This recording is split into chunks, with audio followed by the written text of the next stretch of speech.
let's bring in our military analyst, Sean Bell, for more on this. Sean, great to have you with us. What are the significance, then, do you think, of these talks? Yeah, good afternoon, Kamali. I mean, interestingly, there's still a gulf between the Israeli position and the Hamas position, but it hasn't stopped the chief of the CIA, William Burns, making his way to Paris. We expect him to be there tomorrow, together with a lot of the other negotiators that are due there as well. Interestingly, Hamas are still in Cairo negotiating. Often there'll be shuttle diplomacy between the two. This all seems to be, though, because there's a window of opportunity after Benny Gantz talked about the fact that if the hostages aren't released by Ramadan, 10th of March, then the grand offensive will continue.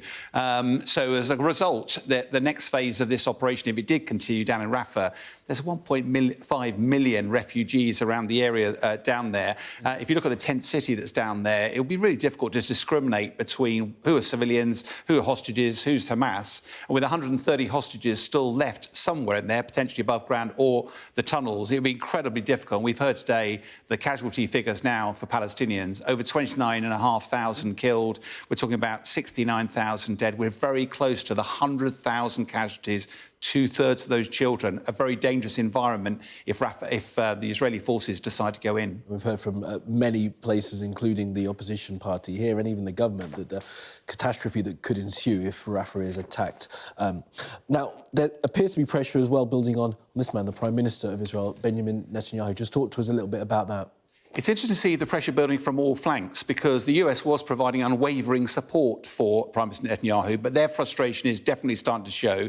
The US vetoed another one of the Security Council resolutions earlier this week, but they're now tabling another one, or at least they're developing one. And in there, they're using the term ceasefire, the first time I've ever seen the US use that, which is significant. It's also about hostages, getting all the hostages out and the aid. The trouble is with it, though, is that Hamas, they are never going to release all the hostages without an assurance that the war is over. That's the only negotiating tool, the bargaining chip they've got. As a result, but Netanyahu is absolutely clear, we're going to eliminate Hamas. So it's pretty hard over. However, it's also worth noting there was a recent poll of Israelis asking the question, do you think it's likely that you could gain victory over Hamas, ultimate victory? The vast majority of them said that they thought that was very unlikely that could be achieved at all. And the real question then is, if it's unlikely you're going to win the victory, why would you go into Rafah? There's huge risk, both politically, but also for the civilians down there as well. Plus, thousands are marching on Tel Aviv in protest because they say more needs to be done to release the hostages.